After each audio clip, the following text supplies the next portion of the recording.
Only one kid in history had ever attempted what Benny was about to. And he got eaten. So we were worried. Real worried. Even when Benny brought out the secret weapon. Shoes guaranteed to make a kid run faster and jump higher. PF Flyers. We can't let him do this, man.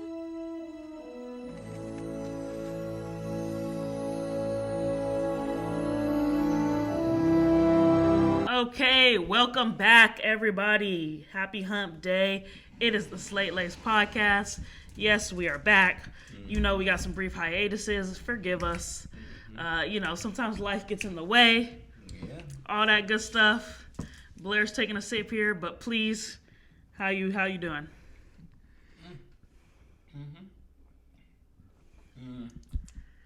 The car just got in today.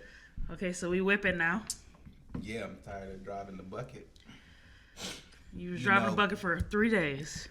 Actually, I was driving it for 10, and for 4 or 5 of those, stuff always happened to me. Yep. Well, now you got the new whip. You want the people to know what you got. You got a Honda souped up, tricked out. That's what you got. What? Why are you laughing? Is it not souped up? I mean... He got one of them tricksters that you be seeing. He got the Tokyo Drift. Okay, yes, I got the top of the line Honda. I did, but like, it's the not best like, of the best of the best, sir. Yeah, but it's not like souped up and tricked out. It's tricked out. It's tricked out. It's super light for sure. It is only 3,096 pounds, which is lighter. Okay, he gonna be drifting. Okay. That wasn't even. Anyways, the point being is, yes, I did get a new vehicle. It certainly took me long enough. I went to New York to go get it. Had to do a little trip. Mm-hmm. It was the best one available that I could find, also with the lowest mileage. And then they had to ship it back. So, that was a journey in itself. Mm-hmm. You see all the bug guts on it. I got to get it washed. Yeah, you got to get a little detail, I know, and it was detailed when I bought it. It's all good. But, it is what it is. Car washes ain't expensive, No. But anyways, that's it for us, ladies and gentlemen. We're going to get started here. It is a film podcast, guys. And just real quick, we are going to get the set back designed up. Mm-hmm. We are going to get it back pretty soon here. So we're waiting for like a little milestone episode, but it might be coming a little bit sooner than you would think here. I mean, the shoe's been broke, so it's not. Yeah, but I'm going to get a new shoe. But also, I saw some of those candles and stuff. So it's going to be tricked out. It's going to be dope. It's going to be dope. So we're going to do a reveal of that pretty soon once we get the ball rolling. But we back in action, guys. We back in action. It is a movie episode, but it's a special movie episode because we're going to talk about not 1, not 2, but 3 movies that we've seen. We know you guys have probably seen these by now, so we just want to discuss them and give some thoughts on a couple movies here. And our first one is Smile. Now, Blair, this is the one you see most recently, correct? Yeah, Smile was, yeah. Smile is written and directed by Parker Finn. It is starring Sosie Bacon, Jesse T. Usher, Kyle Gallner, and that pretty much tops it off. Cal Penn is also in there as well. Not really a lot of people in it's that not movie. It's not a very large cast, but it is a very entertaining horror film. Let me give you guys the synopsis. After witnessing a bizarre, traumatic incident involving a patient, Dr. Rose Cotter starts experiencing frightening occurrences that she can't explain. Rose must confront her troubling past to survive and escape her horrifying new reality. That is the synopsis. Blair, initial thoughts going in? This is one of the ones that I actually did see a trailer for. I think I've seen a couple. And they did a fantastic job of marketing, that's why. I was getting ready to say the advertisements was my favorite thing about it. Yeah. Just seeing like the random posters all over with and the then didn't they do like smile. a smile thing at the baseball game? Yeah. They had something like doing that. all that type of stuff. It was cool to just kind of see that Joker smile all around. Yeah. Definitely was like drawing me in. And when I was seeing all the ads at first, I actually hadn't seen the trailer. So I was just like, dang, just by marketing alone, I was like, I want to see it. Then I remember seeing it once on TV, I think. I can't remember where I was. And then the next one I saw when I went and saw one of our most recent, I think when I saw the not Wakanda Forever, whatever. That dropped. The Woman King. There we go. Yeah. Yeah, you thought they was the same trilogy, so. Yeah, I mean, we all look the same. Yeah. We got the same style. So very, very prejudiced. You know me. But no, for me, initial thoughts, definitely something I wanted to see, a movie that was right up my alley. As soon as I saw the trailer, I'm like, oh, I'm definitely seeing it. I saw opening weekend for sure. So I was in there with a packed house. That was kind of annoying. Dang. But yeah, my initial thoughts were just like, I got to see it, you know? Yeah. I thought it was clever. I thought it was something kind of new. We always, obviously we're going to get into this and there will be a little bit of spoilers. We assume you guys seen it, but the movies where it's like a chain or a pattern that you have to like stop has been going around since like Final Destination days. Yeah. So it is a kind of a new movie, like an old movie or like an old idea, but it has a new take on it, and that's what I like. So it's something that's always like, oh, it's getting passed on. You have to do something crazy to break the chain. Like we've seen those a lot, but it was an interesting flick and like an interesting twist on it, so I did like it. I think It Follows is one of the ones that kind of did it the best to me. But Yep. So on that note, though, that would kind of be my positives. So my pros for the movie is that like it did take an old like trope and make it new with the whole smile thing, and like the smile just makes it creepy because it's not really necessarily about the smile, but that's just that creeper aspect to it. Yeah. It was entertaining from the jump. I mean, it cracks off from the beginning, literally. Yeah, it does. You know, starts in right with that patient. You know, I don't know if that was her first acting role, but she was acting her butt off in that thing. And it's like got the creepy, eerie feeling throughout. Yeah. Like Blair even mentioned it as well, like about the jump scares, but you can't really like, you kind of on pins and needles, you know? I don't remember anything super crazy, but I did see it a while ago, so it's fresher in Blair's mind, so I'll let him get onto that. But yeah, it does have that feeling where you're like a little tense the whole time. Yeah, so this movie worked because one of the main things is you never can get settled in ever. Like at any point in time in the film, you're never settled. You're just like gripping the sides of the chairs, you know. And the funny thing is just like I went in and I saw it basically like a couple weeks ago. So it's been in the theater for a while. And there's probably only about 10 of us in here. It was already ones that got like migrated off into like the little theaters, you know.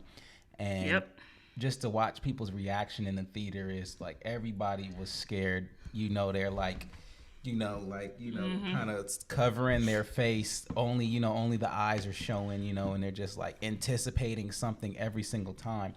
And that was very successful, right? Because if you have your audience literally gripping the edge of their seat, right? Like literally and figuratively, right? Like you've done a pretty good job. So that was extremely successful. I was telling Sydney that was genuinely, to me, a scary movie. I watch a lot of scary movies, or I like to think that I do, right? Like it's not like my go-to flick, but you know, being here on Slate Laced and stuff, we've seen several, things, right? You know? Right. But usually to me, they're never really that scary, but that one was genuinely scary, right? You're just annoyed, right? Like when they do it again, you're just like, oh, like yo, just chill, like chill out, relax, like you're doing too much. Yeah. You know, like you know that like the girl, there's somebody standing behind her. Yeah. You know it, and it's turning, and it's gonna happen, and you're getting ready for it, and then it still happens, and you still just throw your popcorn. And you're just like, yo, I'm over this. Like, is this movie done? So, extremely successful in that realm. Like you did say, it really did jump off from the very beginning. And the thing is that because it was so eerie and so scary, like you're locked in. You know what I mean? Like you're never like, oh, this movie is dull, like it's dragging along. Can we get there? Like it's getting you there. And every time that maybe you might have that moment where you're thinking it's gonna be slow, boom, they hit you with another jump scare, and you're just like, you know. And so, there was really never any downtime in the film. And I noticed, at least for me, I was watching and I was like, okay. It's been a few minutes, no jump scare. Okay, like cool. Really? We chilling, and then they'd get right back at you. So extremely successful with that. The acting was very good, right? Like everybody that was in it, casting was on point because you would watch, and man, did those smiles seem real. Man, did it seem creepy. Like scary when you would see them. Man, like and then like it never seemed predictable. No. You know, like you would follow the pieces, you'd pick up the breadcrumbs with her as she would go, and she would try to sort of figure it out, right? And then like you would never really kind of get a grasp as to what was going to happen, and then the ending you most certainly didn't think that you would get. You know, and obviously, like you said, we're not gonna ruin that part. But when you we are gonna kind of go into it a little bit. But yeah. But when you kind of watching that type of film, right? Like you're gonna expect some sort of like resolution, some sort of like somewhat of like a happy ending. You think you're gonna get something, and so the director did a great job with making you think that you were gonna get something like that, right?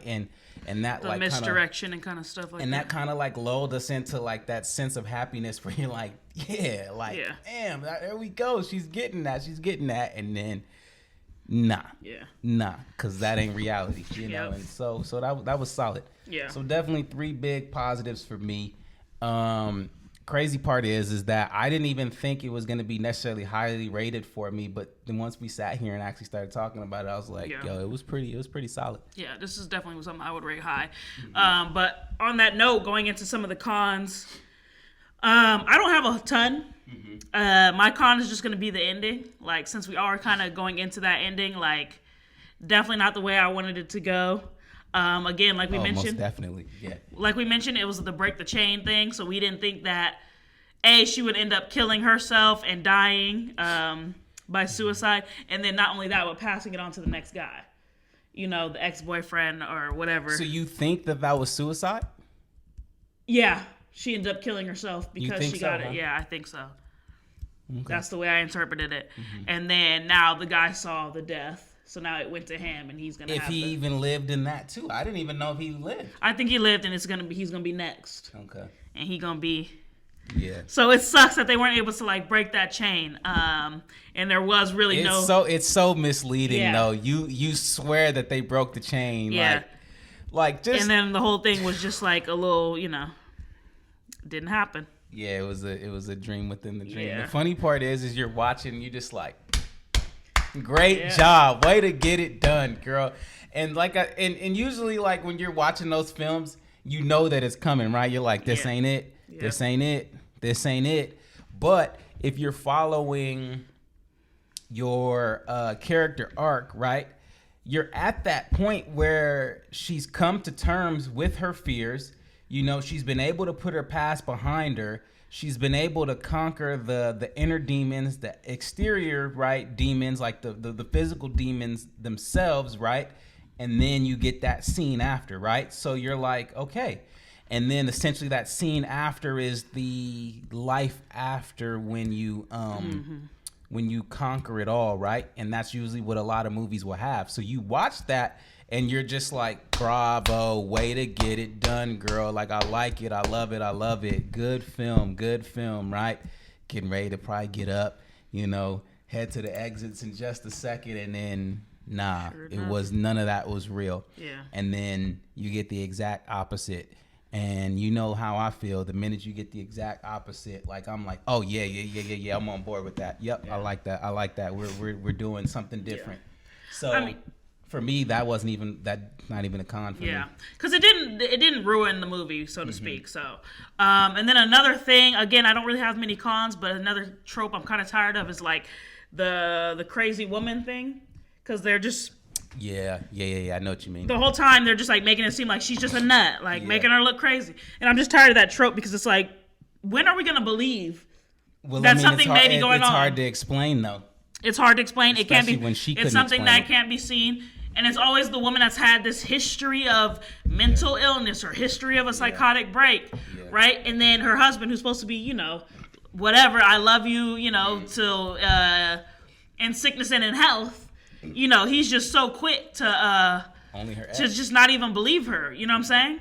So it's like those tropes are like so annoying because we're even gonna see that a little bit in the Don't Worry, Darling, that we're also gonna discuss today. But it's just like, if I've been with you for however many years, you've known me, I'm having this freak out. Like, can you just believe that something's going on, please? Like, I need you to believe me, not just think I'm crazy. Yeah. And how these husbands or spouses or whatever just are so quick to be like, oh, she's going crazy again. Mm-hmm. Like, you ever start to think maybe I'm not? So that trope is like, it's not necessarily a knock on the movie or not even necessarily a con, but it's just something that like I am tired of, and I wanted to bring it up because it shows like glaringly in this movie. Yeah, it did, and the thing is that it's so deliberate because it was like she purposely couldn't explain it. Yeah. You know, when she would try to explain what she was seeing, well, you know, like it's like it just, you know, and she's just like yelling, and it's just like she's looking crazy, and it's like, girl, you know that you've never been like this. Yeah. Collect yourself. Be like, look, I'm seeing these demons. I know it sounds crazy, right? But listen, the way it, you know, and just break it down. Then obviously, no, you wouldn't. But at least you wouldn't be like, okay, she's 5150. Like, let's go ahead and like, because he was a dud, dude. The first sign of trouble, he was out the door. He was out. He was bummy, you know. Not the makings of a relationship for sure. Yeah, and it was time to leave homie anyway. The only reason that her ex even believed is because he was looking up the files for her. Like, so he was. And he had the cop mindset. Exactly, you know, cop mindset's a lot different. You go with that investigative energy first. Yeah. But Blair, any other kind of cons for you? Not really. No, I didn't like actually have. And again, those are more just general complaints, anyways.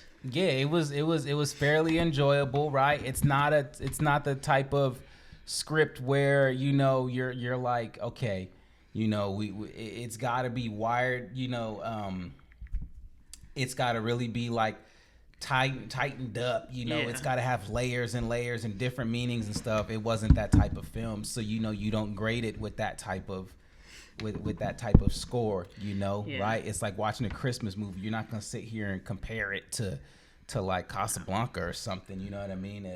Definitely. So no, I definitely didn't really have any cons when it kind of came to this one. It wasn't even long. Yeah, no, it was good. But on that note, though, before we get into some of the ratings, like, shout out to Sosie Bacon, because she definitely carried the film. And she was acting her butt off in that, too. I mean, obviously having, like, parents that are also in the limelight helps. That's Kevin Bacon and Kira Sedgwick. Oh, wow. Shout out to her. Oh, okay. I was wondering why you were saying bacon so much. Yeah, that's her. Bacon, huh? Yep. I would say, though, that that one scene with the stuffed cat was like... Yeah, I saw it coming, though. I said the cat gonna be in the box or something. You did? Oh, yeah. I wasn't even like... I had put it out of my mind. I wasn't even thinking about it. I was like, something gonna be dead. But like, just that whole scene But was didn't I tell you there was insane. a movie that I was guessing? Remember I sat here and I said that there was a movie that I guessed and everything happened? Yeah, it was one of the ones that one. It was one of the ones that you did most recently. It was Smile, because I guessed the cat in the box. Okay. Remember I sat here on the podcast. You guys look it up, viewers. I said there's a movie that I guessed. This is gonna happen. This is gonna happen. This is gonna happen. And it like literally was like boom, boom, boom, and it was Smile. I was like, the cat gonna be dead in the box. They gonna think she crazy, and like sure enough. See, for me, when I'm into a film, usually I'm able to remove myself from trying to guess things, and I'm just like allowed to like just enjoy it. Yeah, and so I was able to do it with that, and didn't really like kind of think like that. But yeah, no, that is, I mean, sometimes you gotta just see where that journey takes you, you know? But on that note, guys, let's get into some of the ratings here. Smile got a 79% on Rotten Tomatoes. That's pretty decent. 78% audience score, so they were right there neck and neck. And then IMDb, the Piece to People, gave it a 6.7. And you gotta understand, horrors don't usually rate well. No, they don't. Like, at all. So these are pretty high ratings for a horror film. I'm kind of on that note. I'll probably rate it a little bit higher, but Blair 1 to 5 entertainment. Oh, 4. And I'll have to go 4 on entertainment as well. I'm about right there. I could even probably go a little higher, but I'll stay right there at a 4. 1 to 5 originality. I'll give it a 3. Yep. We got the exact same rate, and I was going to go 3 originality. Just because, again, I said we have to break the chain, but doing it with this new twist, it was entertaining. I think it was cool to see how far it actually went back, right? Yeah. Like, they were only looking back for, 18 months, and then they realized it was years back, and so many years, and it's just one of those things that we're just going to keep going and keep going, and, Yeah, so a solid 7. We definitely recommend, getting this one on Redbox or... That's 8.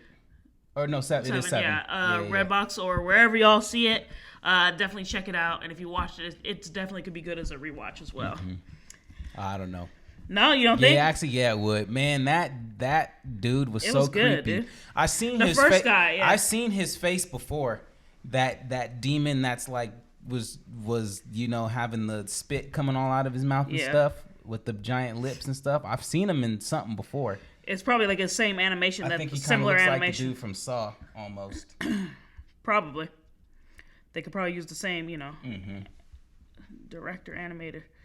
But I know HBO Max. Shout out to HBO Max because it's showing like a lot of these. Man, we be watching that on the regular. Shout out. But to it's Mom showing and Dad for the it's showing a password. lot of films that are out like now. Like they're getting all the new they stuff. are? Like they got Barbarian on there. I watched it again. They got Oh, Barbarian and shout out to Barbarian. That movie was lit. And then they got Don't Worry Darling as well. So you guys can go check these out. This podcast is actually sent to you by Don't Worry or HBO Max. Well, I spoiled it. We're getting into the next movie. We are talking about Don't Worry Darling, a film that was all up in the papers for all the right and wrong reasons. Had so much drama coming out that I had to check the movie out. Let me get into the synopsis real quick. A 1950s housewife living with her husband in a... Oh, I have so much to say about this movie. I'm sorry. Yeah, me too. I have so much. Me Guys, too. strap in because I forgot how many notes I had on this movie because I've seen it a while ago and we haven't recorded for a minute, but I gotta get on my soapbox for this one. Okay. I have ample things to say. Anyway, a 1950s housewife living with her husband in a utopian experimental community begins to worry that his glamorous company could be hiding some disturbing secrets. And it is just that. It is starring Florence Pugh, who we like. We liked her in Midsommar. Harry Styles, Chris Pine, Olivia Wilde, Gemma Chan, Nick Kroll, Kate Berlant. It's got all your heavy hitters in there. It is written by Katie Sieberman, and it is directed by none other than Olivia Wilde. First, before we get into some of the initial thoughts, Blair, did you know about all the drama surrounding this one? So, yeah, it was in the papers. Obviously, I follow pretty much all of these people except Harry Styles and Chris Pine, like on social media. Olivia Wilde ended up dating Harry Styles. Then it was found out that he was getting paid more than Florence Pugh was. So then there was that, and they're like, is it because they were dating? Then I guess Olivia Wilde got served custody papers on stage while promoting this from Jason Sudeikis. So it was just a whole lot. Jason. And then Florence Pugh didn't want to go to the premieres. So they were like, is she not happy with the movie? So it was a whole bunch of drama, and it kind of just ruined the whole premiere of the movie because of all the stuff that was coming out. But I like Olivia Wilde, and I like her from way back. There's a movie called Drinking Buddies. You guys should see that. Check it out. I think it's on Amazon Prime right now. So I've been a fan of her since then. So I was definitely going to check it out no matter what to support. And Florence Pugh kind of just blew my mind as an actress in her last couple movies because she's done some crazy stuff. So had to support her as well. So there was no way I was missing this one. But my initial thoughts were that it was going to be something mind-blowing, and I knew people were hating it, so that made me want to go even more. And when people love to hate on something, just like the Jordan 2s, I got to go see about it. Go ahead, Blair. What were your initial thoughts? You didn't know much, did you? I thought it was fire. Oh, yeah, because this is your vibe. Yeah. I remember I was in theater and the trailer popped up for this thing and I'm like, oh, wait, what? It's got the aesthetic. It's got everything. I was like, I don't know what this is, but I promise you I will go sit and watch it. And the soundtrack was kind of fire. I'm not going to lie. Yeah. But go on. Yeah, so I'm sitting there watching the trailer and I'm like, I remember the way the trailer played, it didn't really tell you a lot. No, right? you had no idea. You didn't really know what you were going to get, but I knew I was going to get a vibe because I remember then they were racing on the dirt road and the old T-Bird and stuff. And I'm like, yeah, we'll be watching this 100%. Don't care what happens. Gonna watch. And one of the few movies that I didn't really know anything about, no research on, just saw a trailer, was anticipating it heavily. Then you was like, let's watch. And I'm like, okay. Went and saw, and then boom. Yep. Blair, we'll get through the pros and cons, and then I'm about to get on a soapbox. Okay. Go ahead with the pros. Well, one thing I wanted to know when I was watching the movie is I was wondering why they never played the Beach Boys' "Don't Worry, Baby," just because, like, "Don't Worry, Darling." Look, it would have fit the time. Maybe period it was cost also too correct. much. I don't know, but maybe it cost too much. So you already know what I'm gonna say as to what it was that I liked. The aesthetic was on point. The opening, and when I mean the opening, I do not mean all the excessive talking that they did in the beginning at that party. It's after that when they go through their daily routine. The daily routine. And all the wives come out. They all back out at the same time. Yeah. Yeah. I couldn't be in no methodical life like that. You just got to remember, though, that there was a point in time where that was life, the right? norm, yeah. And so that's just how things went. And you're not from that time and that era, so you don't have that mindset, so you don't get it, right? Yep. So like, I wouldn't expect you to. But I am a human being who is into so many eras, that we never like actually lived in. So like, to me, it's fascinating because it's not a time period in which we lived in. It's not a time period black people want to do either. I'm getting there, right? But it's also a time period where we like to fantasize about and we like to seemingly want to visit, right? Like, I like old school cars, and people go, hey, like, wouldn't you love to live in the 50s? Outside of cars, why would I, right? Yeah. But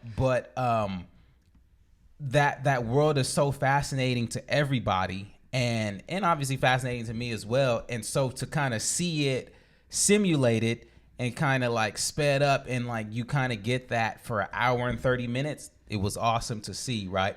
Like, that whole thing was intriguing. I think the other part was intriguing was like that there was something deeper and something more happening that like everybody was too scared to like kind of like try to figure out, right? And that really worked for me as well.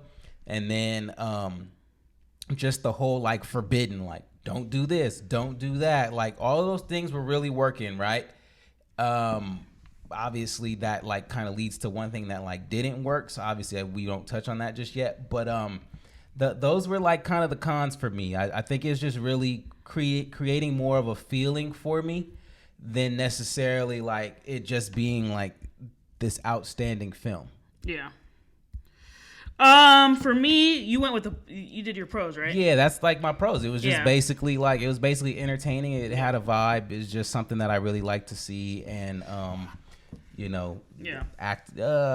would say she did a great job. She acting. did. Harry was like, people were saying he was dry. Yeah. Now, I'll save Harry. I didn't think Harry was that bad, but he's got to tighten it up a little bit. But Florence obviously stole the show. So pros for me is definitely casting, acting. I pretty much like all these actors with the exception of Harry Styles. Not that I don't like him. I just never seen him in anything to like him, and I'm not a One Direction fan. But yeah, I like them all. He was One Direction? Yeah, that's where he's from. Oh. The cinematography was great. Costume, wardrobe design, like you really do feel like you are. It's the whole vibe. You feel like you are in the 50s with the film. So they did a great job. I love a good psychological thriller. Y'all know this is my movie. The minute they showed the trailer, you knew I was gonna go see it. Anything with the mind playing tricks on you, I'm gonna go see. So I like that it was a psychological thriller. And yeah, that's pretty much it for the cons. I mean, it was entertaining for me. It jumped off right from the start. Again, like, I'm a go against the grain type person, so where a lot of people were bored, like, I was captured in looking at the little things because I'm trying to figure out what's going on. Like, I watch movies very inquisitively. Like, I'm trying to always see what the next step is going to be. So for me, it jumped off right at the start, and it kind of didn't let up until the end. I'm trying to figure out what the twist is going to be. 100% did not see the twist coming. Would never in a million years have guessed that, and that might save this film. But as we get into some of the cons, it's going to get knocked down a little bit, but that twist might save it.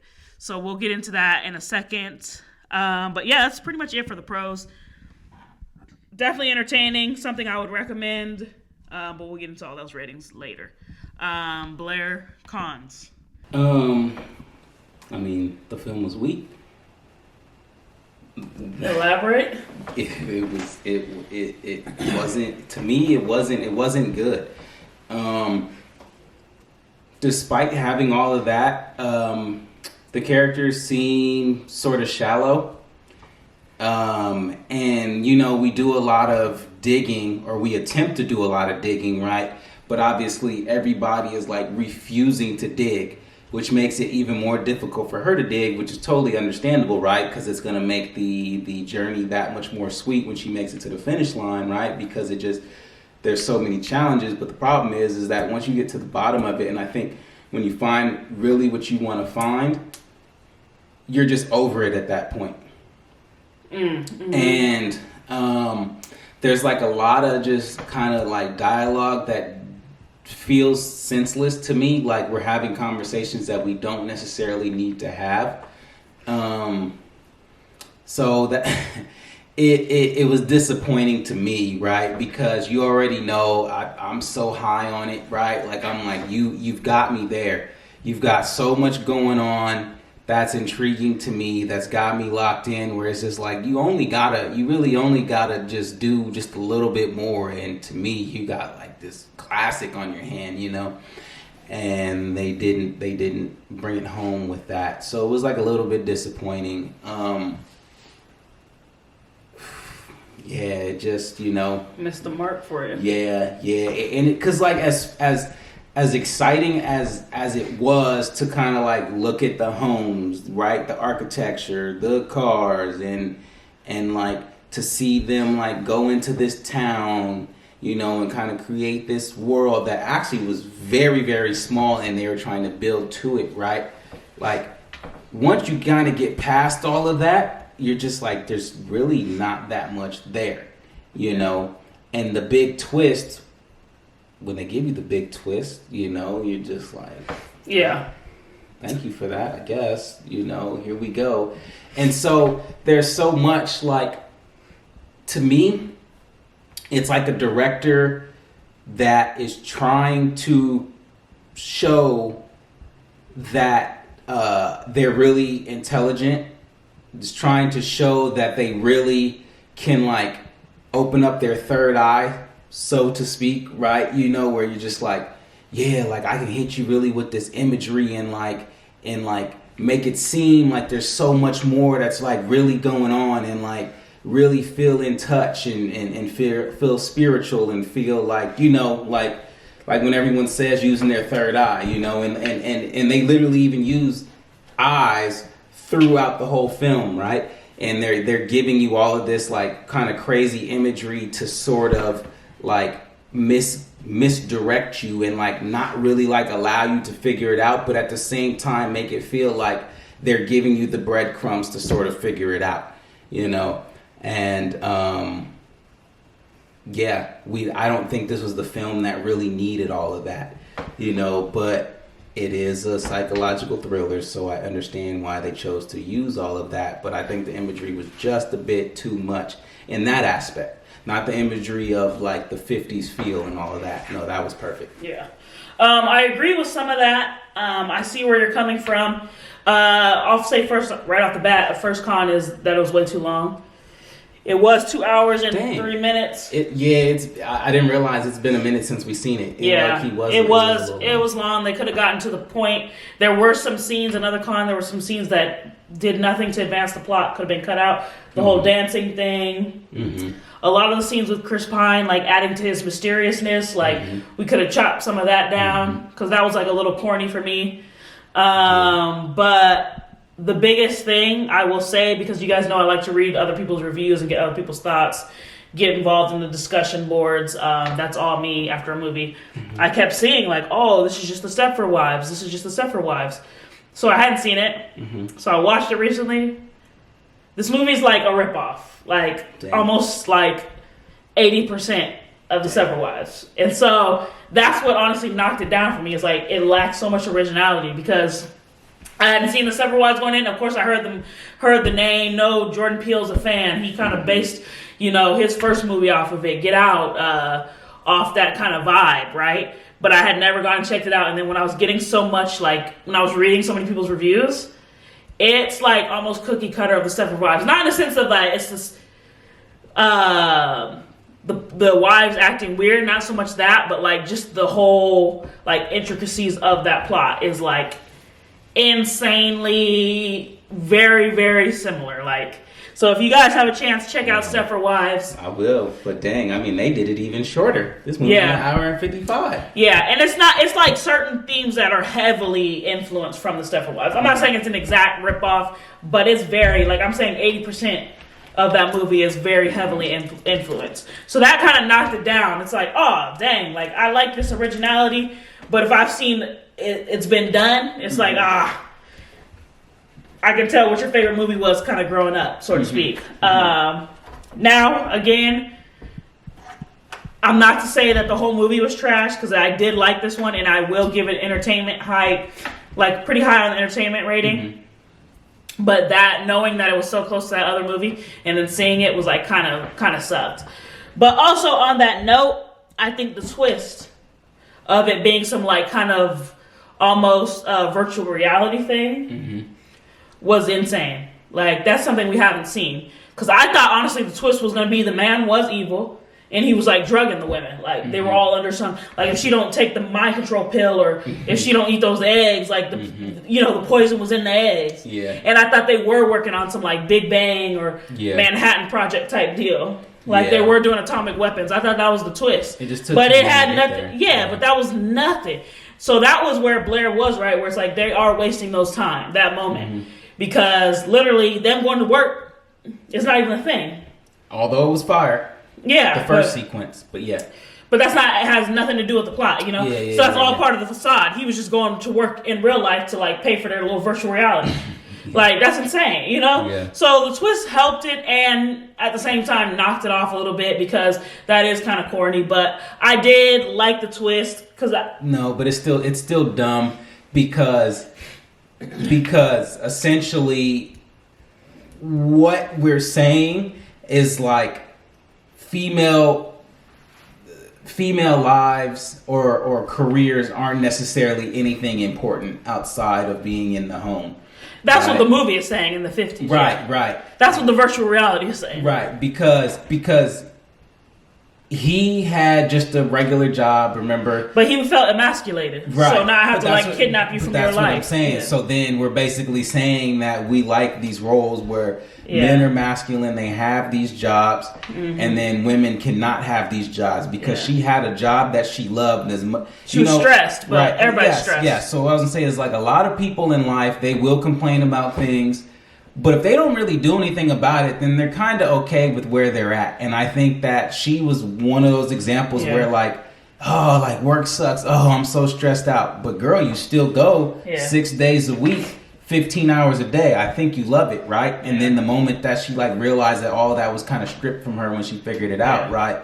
It was like, nah, you can't take that from me. And go. No. But I think that like for me, getting to that was dumb, right? Because I'm like, this is stupid. Like he really essentially was like, okay, well, we're not doing well marriage-wise, or so he thought, right? So he's like, I'm gonna put us in this virtual reality world with other people, and we're gonna like be happy, and then I'm gonna slave and work really hard to be able to pay. When that's all she wanted you to do in the beginning. It was just kind of dumb when we got there. But again, like it wasn't enough for it to ruin the movie completely for me. So those cons. But I don't know. That's huge. Yeah, but those cons are big as far as it being so similar to Stepford Wives. It's kind of like a plot ripoff, so to speak. Like I know that's a harsh word, but you guys understand what I'm saying. The fact that it was lengthy. The fact that some scenes could have been left out, all those things do go into the cons and do knock it down quite a bit. But at the end of the day, like it was an entertaining film for me. I did like that some of the people were in on it. Like Olivia Wilde's character was in there voluntarily doing her virtual reality. She volunteered. Yeah, that is kind of crazy. And then I mean, I kind of like that it was this whole like underground thing. You know, it's just something I wasn't expecting. I don't know about how great it was, but it's just something. But it was still it's just something I didn't like see coming. And I guess it being the whole Big Bang Theory, like or something like that, like. They were NASA also could have been corny. You know what I'm saying? So it's like, where were they going to go? But I mean, even when dude got stabbed by his wife, Yeah, I don't know what. That's what I'm saying. Like that was even. But maybe she was in on the virtual, so she's like, I'm taking over. I'm taking. Because once you die for real. It was just. So I didn't hate it. It didn't make me hate the movie. But those are definitely some glaring cons that need to be like reworked. But on that note, let's get into some of the ratings. This movie, we'll start with the IMDb. It got a 6.2. So not horrible. Definitely thought it was gonna be worse than that. Because of all the bad press it was getting, I definitely thought like, oh, it's gonna get some bad ratings here, but it didn't. Darling, Rotten Tomatoes. Let's see what the tomatoes are talking about. Ooh, 38% Rotten and an audience score of 74%. So the audience score was okay. The critics, hated it, and that's what I was seeing. That's what I was getting, and that's why I was like, okay, people really hate this movie. I definitely gotta check it out. Blair, I feel like you kind of toward where the tomatoes are. Yeah. So let's go 1 to 5 on entertainment. Let's throw a little bit. Yeah.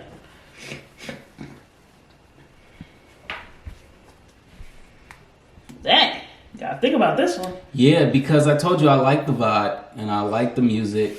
I really love the intro to that. The music was good. I love the intro after the dinner party in the first whatever 5-10 minutes. But then like really once you kind of get outside of that and you get outside of her shopping and things like that and realizing that there's not much going on to the movie. Yeah, she was shocked till you drop. Yeah. But there really is like that is a good point. Like once you strip everything away, there is not really a lot of movie. It's not really a lot of plot. Like nothing really happens except in the last couple minutes. Yeah, I really can only give that like a 2. Woo! Yeah, I mean I would if I went strictly off of vibe, it'd be a 5. But it didn't. That doesn't play in the entertainment. It's not our rating. So, I mean. Visually, but it still isn't like keeping people locked in. Where like I give it a 2. I will say though, I liked seeing as many females as there was like when the credits were rolling and seeing how it was written and directed and just that was cool. For me, entertainment 1 to 5. You went 2. I'm gonna go 3.5 because it's not a 4. Okay. It's not a 4, but it's not horrible. It's not no 2. So I'm going 3.5. But I gave 3.5 to what? To or no, I gave 4. Yeah, you gave 4. Yeah. Yeah. Okay. Never mind. And then 1 to 5 originality. Well, after you said that, I can't. Yeah. So like 1. Because that's where it was kind of ending for me too. Now I'm not gonna give it a 1 because they did put their little spin on it, so I'm gonna give them props. True. So I'm gonna go. I got 3.5 on originality. I gotta go. Just a solid 3. Solid 3. I also didn't care about the virtual reality world. I didn't either, but I think the other ending it was a lose-lose. Like if you go the sciencey NASA route, that's also dumb. Yeah. Like, so you poison our food and forcing us to be here and mind control? Because that's where my head was. Yeah. It's mind control. But that also would have been equally as dumb. So there was no way to go. So I got to give it a 3. So I got it at a 6.5 out of 10, and I think that's fair. Blair's got it at a 3 out of 10, which is up there with tomatoes. So that's also very, very fair. This one's a toss-up. I say... Don't see it. Blair says don't. I say... see it, but definitely watch the trailer. But definitely see other films before it. Watch the trailer. The trailer is good because the aesthetic is good. And watch. So if you're down to just see something for the visuals, check it out.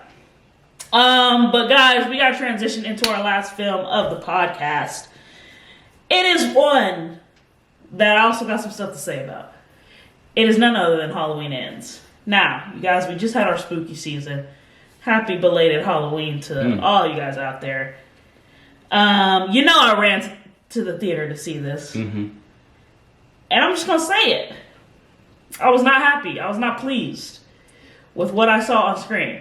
Now, I'm someone that's seen every Halloween. Blair, I don't think you've seen all of them, have you? No, I've not seen every Halloween. I don't even think you've seen the majority of them. Okay, you've seen the first one. Okay. 10 out of 10.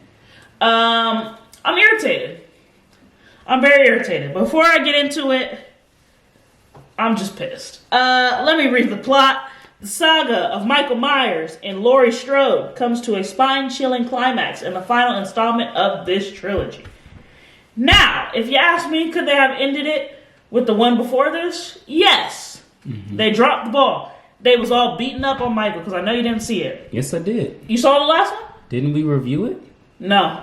Oh. I thought Eric saw it. But anyway, they was beating up on Mike. Mm-hmm. They jumped. They had him down. Mm-hmm. Then the man just got up. They brought the black lady back in this one too. Yeah, the whole town done jumped him, Blair. Mm-hmm. How he live? Yeah. I was really in there watching it. Look. He done got up. Yeah. How was he not dead? That's a good question. Slit the man's throat. Well, they said the more evil and the more he does, the stronger he gets. But they was beating him down, Blair. The whole town was curb stomping him. Yeah. How you wake up? I don't know. But that's just because they wanted more money and they wanted to do another one, and they knew Jamie Lee Curtis had signed on. Yeah. Speaking of Jamie Lee Curtis, let's get into the cast. They got Jamie Lee Curtis. They got James Jude Courtney. They got Andy Machak. Butchered that. Sorry, girl. Don't know how to pronounce your name. Will Patton. Jesse C. Boyd. It is written by John Carpenter based on his characters. And it is directed by David Gordon Green. It is Halloween Ends. Blair, let's start with some of the positives. I like Halloween. It's a great time of the year. You gotta get to go out, watch scary movies and stuff. I do like Halloween. I don't really care for it. I don't be doing nothing. Yeah, that was the positive we were looking for, right? I guess, because, look, I don't... Is that your pros? Are you done? Nah. Because my pros... I do. I like the vibe a little bit. It was like, you know, it was cool. It had a little bit of an old school feel to it. You know, it had the old... I like the incorporation of using, like, the radio station, because, you know, radio stations are kind of dead these days, you know. Everybody's doing like serious, you know, satellite, you know, XM podcasting and stuff, you know.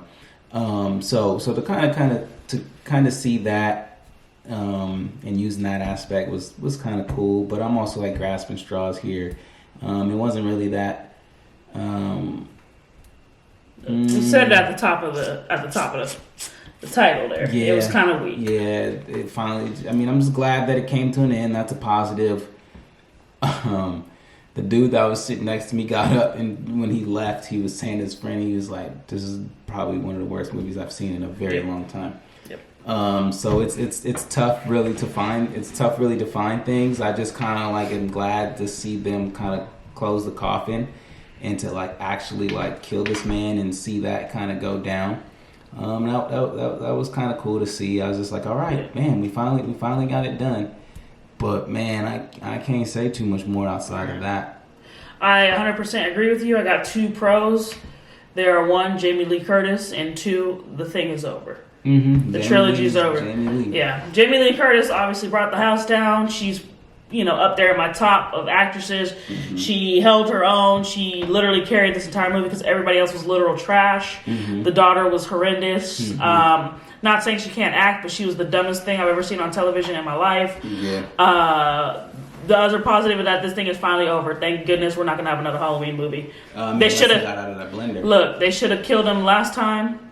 He was dead. Now if he somehow pieces himself back together, I'm going to be hot. Because this thing needs to end, and it needs to be done. The cool thing is it really... And I like horror movies, and I like Jamie Lee Curtis, and I like Halloween movies. And here we are. The cool thing is, though, is that, like, it looked like as if they were going to try to find a way to open it up again when they were going through that different aspect of showing another killer being born. But then when he died, it was like, oh, okay. Yep. You know, we ain't getting that thing. Good. It's over. On that note, I got to go right into the cons. Because that is the big con. Why are we going to try to... dumb. The movie was dumb. That's number one. But why are we going to try to now make a new killer be born? Yeah. Just because this kid when a movie's ending, like you're putting it to bed. Because then, but then they try to open it up. Well, maybe there's a Michael Myers. If they made this man, dumb idiot who was weak as water, that's mom. Shout out to mom. Shout out to mom, for real. If they made this man come back to life and be the next Michael Myers, I was going to lose my mind. Because getting training from Blair, if they went on for another one, I was going to go to David Gordon Green myself and say, "Sir, you need to stop with the money with the money grabs, because that's what this is." The other con, this girl, the granddaughter, please exit to the stage right, because you were the dumbest character in the movie. Your decision making was horrendous. Why did you have a crush on this boy? Because he was damaged and you like a little project? You need help. Go seek out help. You need therapy. That's what that is, girl. Because the man wasn't even that evil until Michael Myers took pity on him. That's another con. The third one, Michael Myers just kills relentlessly. That's what he do. All of a sudden he takes pity on somebody because you were blamed for a murder that you didn't commit. No, Michael Myers doesn't take pity. Why all of a sudden is he changing his ways? He's literally doing the opposite of what he does, which is kill for no dang reason. Now all of a sudden he takes pity? No. That's the third con. Fourth con, it was only an hour and 51 minutes, but it was too long because the movie was horrendous. Fifth con, the little bullies being 5 years old. If you don't slap them upside their head one by one and beat them up, I don't understand how you could not stand up to a 14-year-old. That is very confusing to me. Had they said one thing to me, I would have ran them over with my vehicle. Have, put your chest out. Yeah, put your chest out and stand up to the little children. And wasn't that an odd group? Homegirl, even the weirdest group of bullies. We don't even believe that for a second. I wish they would say something to me. I really wish they were. That was the other con. The next one, the whole stabbing Michael in the kitchen. It should have been over there, but somehow he always gets up. It's just annoying. What else? Another con. The town blaming Jamie Lee Curtis. Like we didn't see Michael Myers with our own eyes. What you think, she made him up? Did he not come out and stab everybody in the eye and face and slice up the person and tear out the little black lady's vocal cords? So what y'all blaming her for? Shout out to bringing her back. Did she do it? No, she said you need to be aware. Just because y'all was ill prepared, now it's my fault? Another con, the town going with the little brat boy. That's your fault for raising the little brat son and locking me in a closet. That's what happens. You get pushed off the stairs. Now you're dead. Sorry. But that's not my fault. But the other con, I do like that evil had, like, just taking beating after beating after beating, like, really made him into a beast. So I guess that would be a pro for me, is that, like, you can kind of mold a villain. Like, you know how people always say, like, the now a top comment on Instagram is like, this is his villain origin story. Have you seen that? Like, I do kind of like Kyrie Irving and stuff.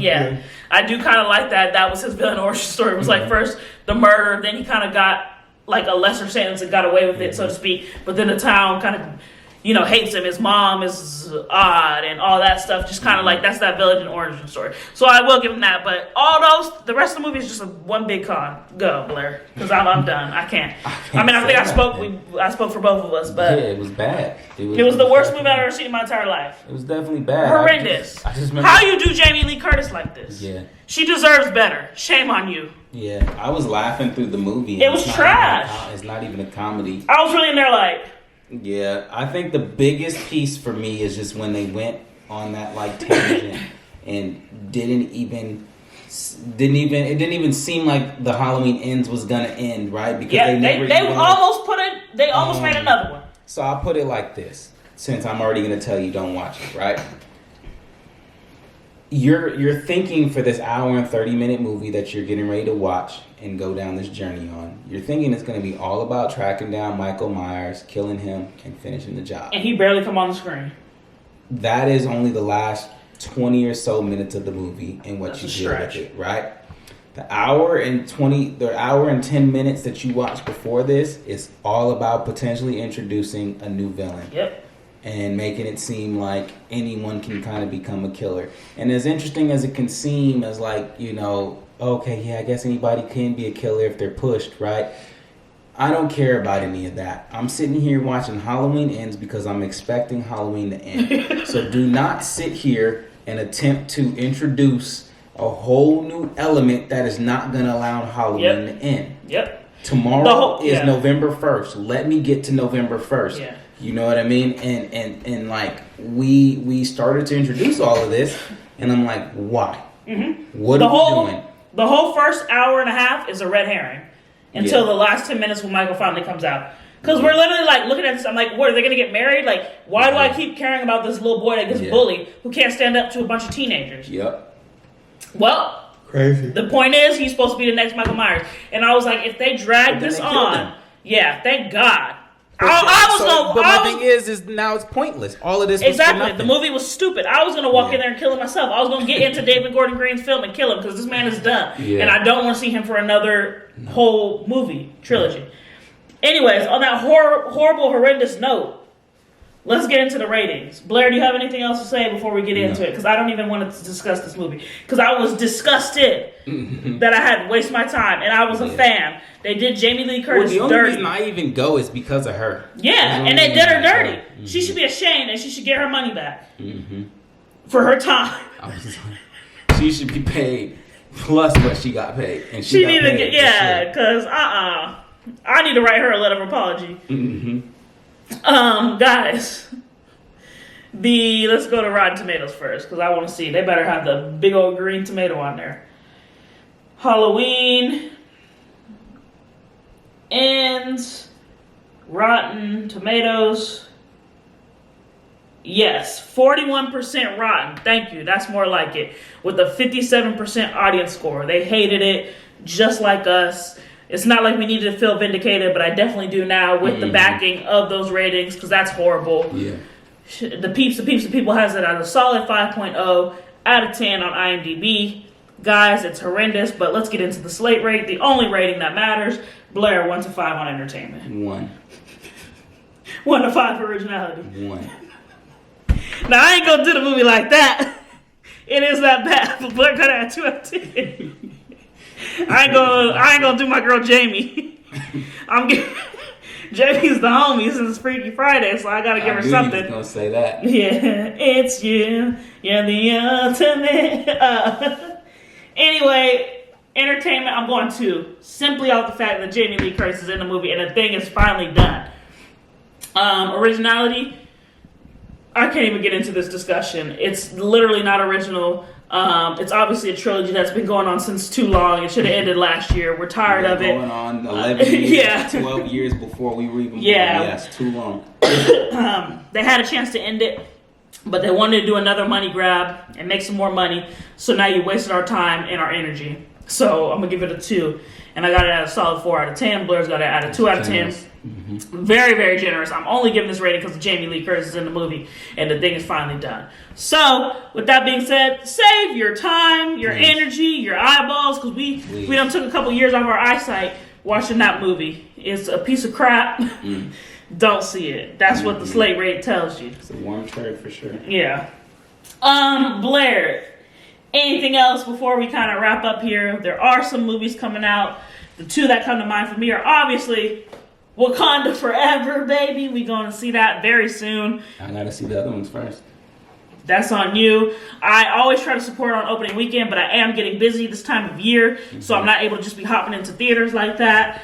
But I will see that probably this weekend. And I also want to see The Menu, which drops on the 18th, which I think is tomorrow. Yeah, I go to see The Menu tomorrow. The Menu looks fire. You know, I like Anna Joy. I got my tickets.